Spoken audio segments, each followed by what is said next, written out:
एक बार फिर से मैं आपको विवेक राय के पास लिए चलता हूं। विवेक, आप खुद इन इलाकों में पहुंचे थे जिस दिन लोगों का गुस्सा, दंगा फसाद, वो सारी तस्वीरें हम लोग भी देख रहे थे आपके माध्यम से। बहुत ज्यादा वहां की जनता, स्थानीय लोग गुस्से में थे, आक्रोशित थे इन लोगों से।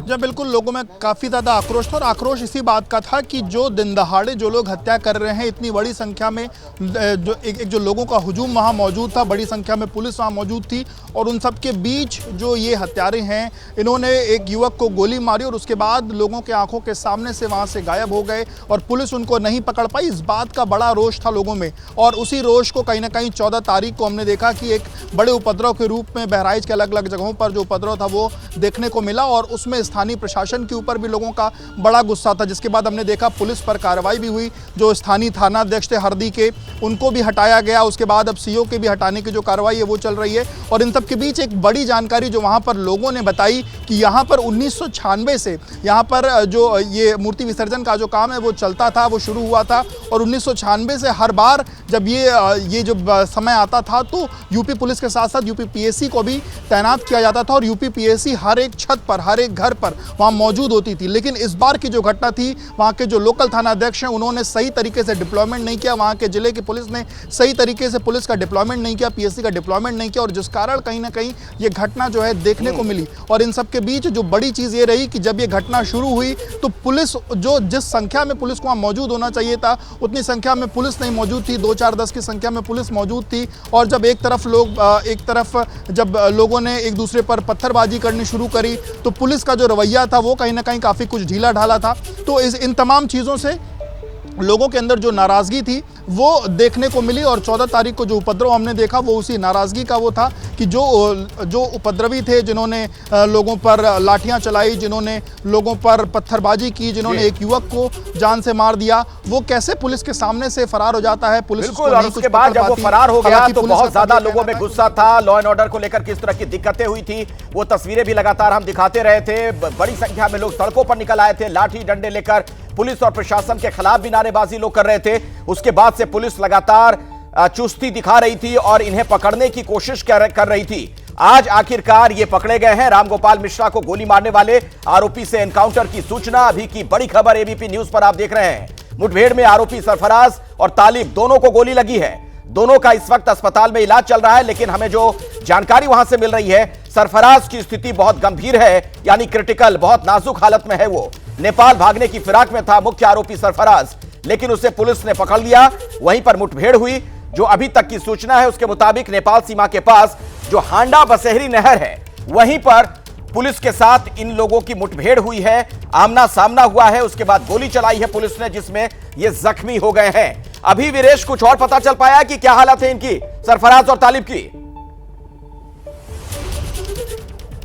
देखिए, एक बड़ी जानकारी आ रही है कि इस पूरे मामले पर जो बहराइच की पुलिस है, एसटीएफ के जो चीफ हैं, उन्होंने, जो एडीजी लॉ एंड ऑर्डर के जो मुखिया हैं, उन्होंने मुख्यमंत्री योगी आदित्यनाथ को बहराइच की घटना पर अपडेट किया है। एक बड़ी खबर ये आ रही है कि अभी फिलहाल किसी की दुर्घटना में मौत तो नहीं हुई है, सरफराज की हालत गंभीर है, लेकिन मुख्यमंत्री योगी आदित्यनाथ को इस पूरे मामले की जानकारी दे दी गई है। बड़ी जानकारी आपको मैं दे रहा हूं सोर्सेज से कि जो एसटीएफ के चीफ हैं और जो जिला चिकित्सालय है उसके लगातार जिला जो पुलिस के लोग हैं, उन्होंने संपर्क करके डीजीपी से और डीजीपी मुख्यालय से सारी बातें मुख्यमंत्री को, इन सब चीजों को बता दिया गया, क्योंकि बहराइच के मामले पर मुख्यमंत्री लगातार मॉनिटरिंग कर रहे हैं। मुख्यमंत्री यूपी में तो नहीं है लेकिन हरियाणा में है, और ऐसे में वो जिस तरीके से जो ये गतिविधियां हो रही हैं उसके पल पल की जानकारी, चूंकि बहराइच वाले मामले को लेकर मुख्यमंत्री बहुत उद्वेलित थे, और इसको लेकर, इस पूरे मामले को लेकर उन्होंने अधिकारियों की खिंचाई भी की थी और अधिकारियों की नकेल भी कसी थी कि किस तरह से ये घटना हुई थी। इसलिए चूंकि मुख्यमंत्री को एक एक चीज की जानकारी देनी है, तो जो मुझे जानकारी प्राप्त हो रही है उसमें ये खबर भी सामने आ रही है कि मुख्यमंत्री को इस पूरे हालात से अपडेट कर दिया गया है। बिल्कुल, मुख्यमंत्री का जो निर्देश घटना के बाद से लगातार इस घटनाक्रम पर नजर थी, एक एक पल पल का हाल वो ले रहे थे। पुलिस और प्रशासन के लोगों से पूरी जानकारी भी उन्होंने ली थी, और आज की, अभी की जो घटना है, जो एनकाउंटर की सूचना मिल रही है, उस बारे में भी योगी आदित्यनाथ को पूरी जानकारी दे दी गई है, मुख्यमंत्री को पूरी सूचना दे दी गई है। आपको बता दें कि इस मुठभेड़ में आरोपी सरफराज और तालिब दोनों को ही गोली लगी है। दोनों नेपाल भागना चाहते थे, लेकिन वक्त रहते इन्हें पकड़ लिया गया। पुलिस ने कार्रवाई करते हुए इन्हें दबोच लिया।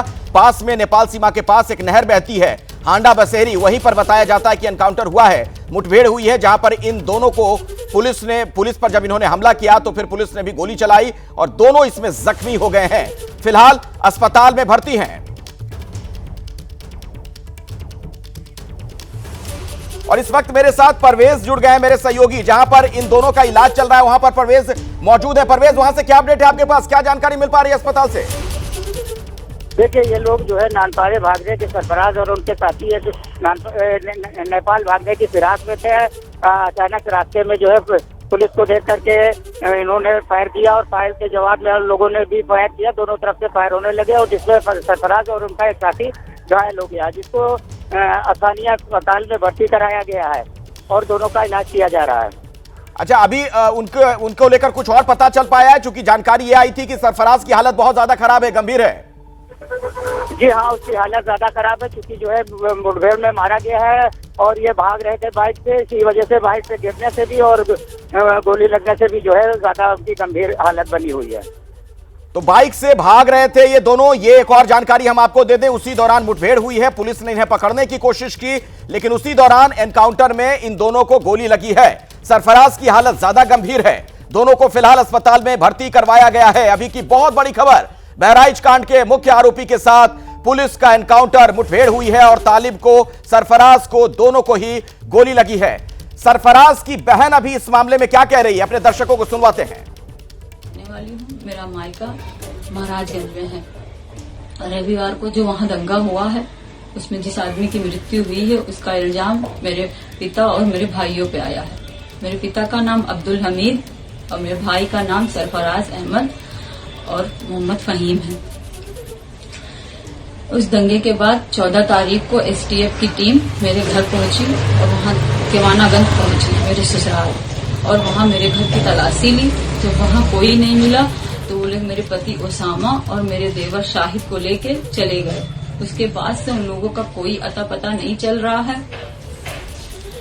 कल 16 तारीख को जो है मुझे गांव से कुछ पता चला कि जो है कल 16 तारीख को गांव से मुझे खबर मिली कि धर्म कांटे के पास से मेरे पापा और मेरे भाइयों को अरेस्ट कर लिया गया है। उनके साथ एक लोग और हैं, 4 लोगों को अरेस्ट किया गया है, लेकिन उनका भी कुछ पता नहीं है। न उनका कहीं कुछ दिखाया जा रहा है, किसी थाने में भी वो नहीं है, न कोई कप्तान कुछ बता रहे हैं, न मीडिया में कुछ पता चल रहा है। हमको डर है कि उनको फर्जी इनकाउंटर दिखा के उनकी हत्या कर दी जाएगी और मेरे पति ओसामा और शाहिद को भी मेरे पति ओसामा और शाहिद की भी हत्या कर दी जाएगी। माननीय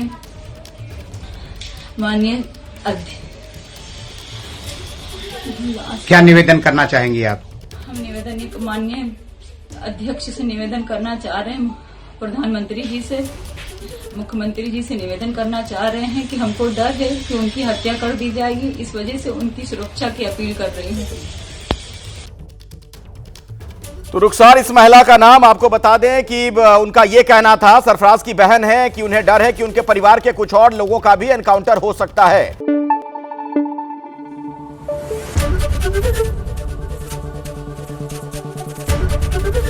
एबीपी न्यूज आपको रखे आगे।